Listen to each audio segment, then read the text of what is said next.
Assalamualaikum warahmatullahi wabarakatuh. Nama saya Septia Lupita Zen. Saya dari mahasiswi Universitas Muhammadiyah Lampung, Fakultas FAI, jurusan Ekonomi Syariah semester 5.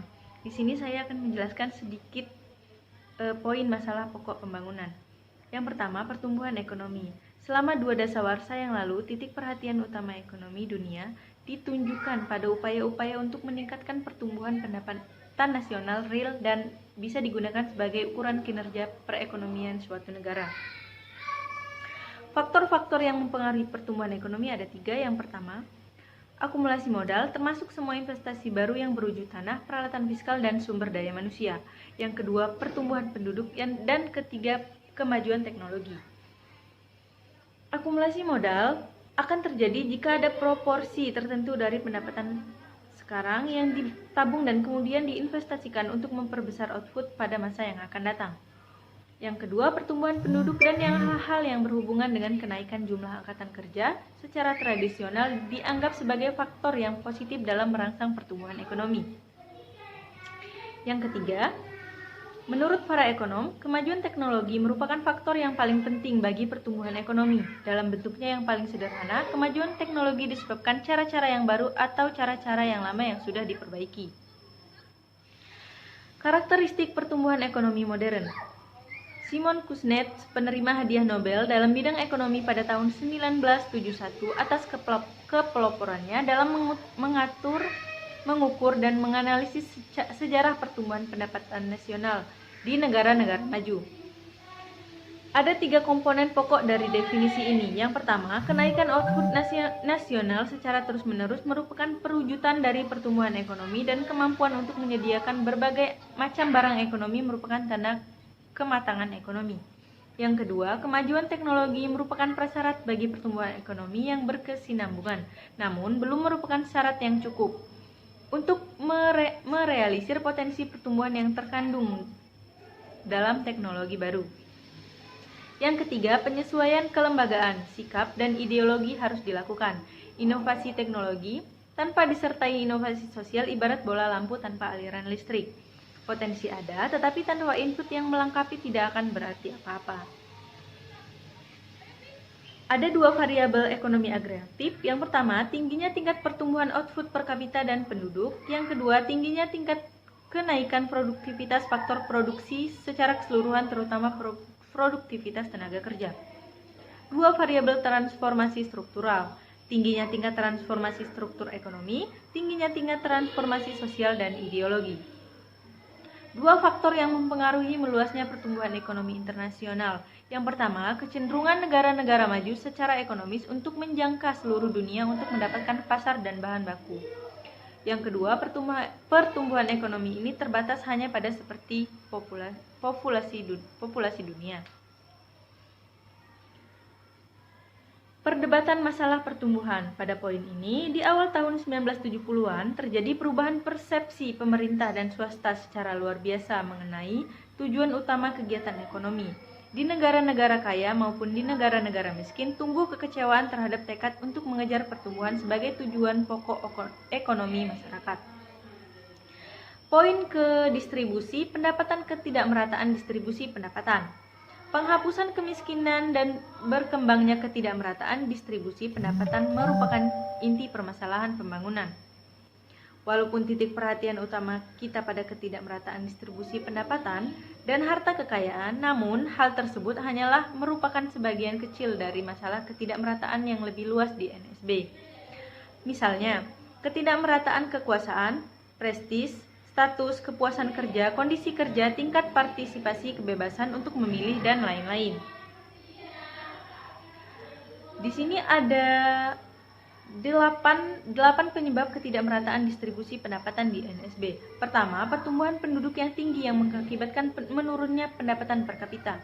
Yang kedua, inflasi di mana pendapatan uang bertambah tetapi tidak diikuti secara proporsional dengan pertumbuhan produksi barang-barang. Ketidakmerataan pembangunan antar daerah, investasi yang sangat banyak dalam proyek-proyek yang padat modal, sehingga presentasi pendapatan modal dari harta tambahan besar dibandingkan dengan presentasi pendapatan yang berasal dari kerja, sehingga pengangguran bertambah. Rendahnya mobilitas sosial.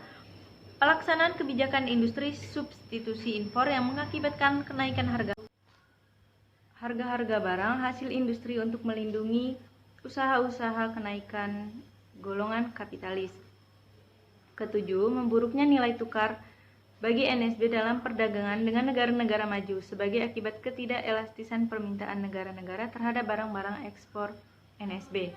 Yang terakhir, hancurnya industri-industri kerajinan rakyat seperti pertukangan, industri rumah tangga, dan lain-lain. Poin selanjutnya, distribusi pendapatan perorangan. Ukuran distribusi pendapatan perorangan merupakan ukuran yang paling umum digunakan oleh para ekonomi. Ukuran sederhana ini menunjukkan hubungan antara individu-individu dengan pendapatan total yang mereka terima. Selanjutnya, kurva Lorenz. Cara lain untuk menganalisis distribusi pendapatan perorangan adalah membuat kurva yang disebut kurva Lorenz. Dinamakan kurva Lorenz adalah karena yang memperkenalkan kurva tersebut adalah Konrad Lorenz, seorang ahli statistika dari Amerika Serikat pada tahun 1905. Ia menggambarkan hubungan antara kelompok-kelompok penduduk dan pangsa pendapatan mereka. Poin ke kemiskinan. Pada tahun 1990 yang lalu, perhatian masyarakat terhadap masalah kemiskinan kembali digugah setelah cukup lama tidak banyak diperbincangkan di media massa. Perhatian masyarakat tersebut berawal dari pernyataan Bank Dunia pada tahun 1990 di media massa yang memuji keberhasilan Indonesia dalam mengurangi jumlah penduduk kemiskinan. Menurut Bank Dunia, Indonesia telah berhasil mengurangi jumlah penduduk miskin secara relatif dari 40% pada tahun 1976 menjadi 22% dari jumlah populasi pada tahun 1984. Penyebab kemiskinan, para pembuat kebijakan pembangunan selalu berupaya agar alokasi sumber daya dapat dinikmati oleh sebagian besar anggota masyarakat. Namun demikian, karena ciri dan keadaan masyarakat amat beragam dan ditambah pula dengan tingkat kemajuan ekonomi negara yang bersangkutan yang masih lemah, maka kebijakan nasional umumnya diarahkan untuk memecahkan permasalahan jangka pendek. Ukuran kemiskinan. Kemiskinan mempunyai pengertian yang luas dan memang tidak mudah untuk mengukurnya. Namun demikian, dalam bagian ini akan dijelaskan dua macam ukuran kemiskinan yang umum digunakan, yaitu kemiskinan absolut dan kemiskinan relatif. Kemiskinan absolut, pada dasarnya konsep kemiskinan dikaitkan dengan perkiraan tingkat pendapatan dan kebutuhan hanya dibatasi pada kebutuhan pokok atau kebutuhan dasar minimum yang kemungkinan seseorang untuk dapat hidup secara layak. Bila pendapatan tidak dapat mencapai kebutuhan minimum, maka orang dapat dikatakan miskin. Dengan demikian, kemiskinan diukur dengan memperbandingkan tingkat pendapatan orang dengan tingkat pendapatan yang dibutuhkan untuk memperoleh kebutuhan dasarnya. Kedua, kemiskinan relatif. Orang yang sudah mempunyai tingkat pendapatan yang dapat memenuhi kebutuhan dasar minimum tidak selalu berarti tidak miskin. Ada ahli yang berpendapat bahwa walaupun pendapatan sudah mencapai tingkat kebutuhan dasar minimum, tetapi masih saja lebih rendah dibandingkan dengan keadaan masyarakat di sekitarnya, maka orang tersebut masih berada dalam keadaan miskin. Ini terjadi karena kemiskinan lebih banyak ditentukan oleh keadaan sekitarnya daripada lingkungan orang yang bersangkutan. Indikator kemiskinan ada 6. Yang pertama, indikator kemiskinan ada bermacam-macam, yakni konsumsi beras per kapita per tahun, tingkat pendapatan, tingkat kecukupan gizi (KFM), dan tingkat kesejahteraan.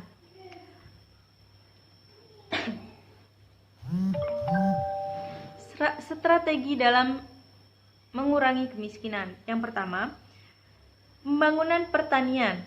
Sektor pertanian berperan penting dalam pembangunan ekonomi dan pengurangan kemiskinan di Indonesia. Ada 3 aspek dari pembangunan pertanian yang telah memberikan kontribusi yang cukup besar bagi pengurangan kemiskinan tersebut, terutama di daerah pedesaan. Yang kedua, pembangunan sumber daya manusia. Perbaikan akses terhadap konsumsi pelayanan sosial, pendidikan, kesehatan, dan gizi merupakan alat kebijakan penting dalam strategi pemerintah secara keseluruhan. untuk mengurangi kemiskinan dan memperbaiki kesejahteraan penduduk Indonesia. Selanjutnya, peranan lembaga swadaya masyarakat atau yang biasa kita sebut LSM. LSM bisa memainkan peran yang lebih besar di dalam perancangan dan implementasi program pengurangan kemiskinan karena fleksibilitas pengetahuan mereka tentang komunitas yang mereka bina.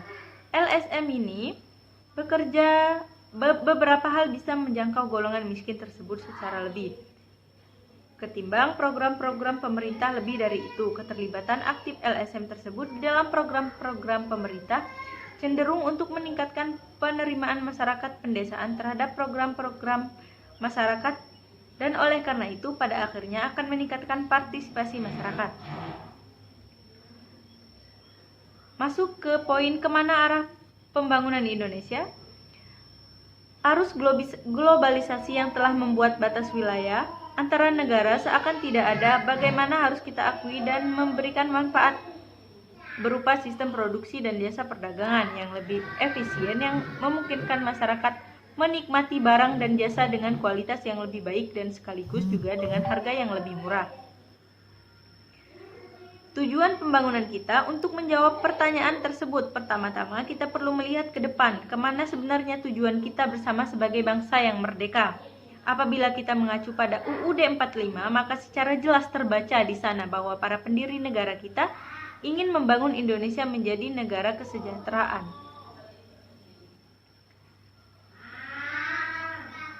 Lalu masuk ke poin permasalahan dan tantangan kita saat ini. Langkah berikutnya yang harus kita lakukan adalah melihat kondisi real sekarang, apa permasalahan pokok dan tantangan yang sedang kita hadapi saat ini dalam upaya mewujudkan cita-cita kesejahteraan sosial. Tidak diragukan lagi, masalah jangka pendek yang saat ini perlu segera diupayakan solusinya adalah masalah pengangguran dan kemiskinan. Strategi pembangunan kita menarik sekali memperhatikan kenyataan bahwa selama ini kita sepakat tentang tujuan negara, tetapi seringkali kita berdebat tentang cara atau strategi untuk mewujudkannya. Dalam era Perang Dingin lalu, ketika Uni Soviet masih menjadi pesaing utama Amerika, negara-negara yang sedang berkembang dihadapkan pada dunia model pilihan sistem ekonomi, kapitalis dan sosialis, untuk membangun suatu masyarakat yang sejahtera. Strategi pembangunan politik yang banyak diadopsi oleh negara berkembang waktu ini adalah berusaha menghindari keberpihakan pada salah satu kubu, sebagaimana kita lihat dari lahirnya gerakan aliansi negara-negara. Tujuan adalah antara lain untuk mencegah kemungkinan mereka dijadikan ajang oleh kedua negara adidaya sebagaimana yang kemudian dialami oleh Vietnam dan Afghanistan. Masuk ke poin inflasi, distribusi, dan ketimpangan. Kebijakan dan distribusi.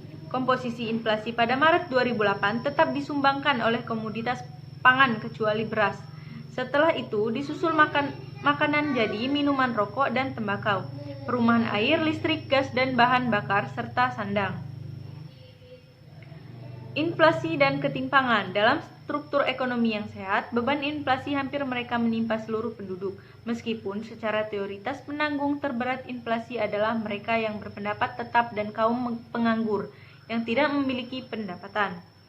Masuk ke poin menghitung posisi Indonesia di pentas ASEAN. ASEAN yang digelar di Jakarta minggu lalu menerbitkan banyak ragam pandangan khususnya mengenai terbentuknya masyarakat ekonomi ASEAN. Pandangan tersebut secara umum terbelah menjadi dua kutub, yaitu pihak yang optimis dan pesimis. Tabulasi masalah. Jika berbicara soal kompetisi perekonomian yang makin terbuka saat ini, sekurangnya terdapat dua level masalah yang harus dilihat, yakni situasi ekonomi domestik dan peluang yang bisa direbut. Kemudian menjemput harapan. Meskipun kondisi perekonomian bisa dikaitkan compang-camping, tetapi sejauh Indonesia masih memetik perdagangan dengan negara-negara ASEAN. Lalu masuk ke poin beban pengusaha dan masalah buruh. Mengurus Indonesia memang bukan pekerjaan yang mudah. Meskipun bukan berarti sangat sulit, dalam soal ekonomi salah satu masalah serius yang tidak tertangani secara sistematis sampai hari ini adalah soal ketenaga kerjaan. Masuk ke poin pembangunan pendekatan budaya. Maksud pemerintah meningkatkan kemampuan ekonomi nasional melalui relokasi pemerintahan. Anggaran belanjaan ke arah pembangunan infrastruktur pasti gagal mencapai sasaran kalau tidak dilakukan sebagai bagian integrasi dari pembangunan. Sekian sedikit penjelasan dari saya. Apabila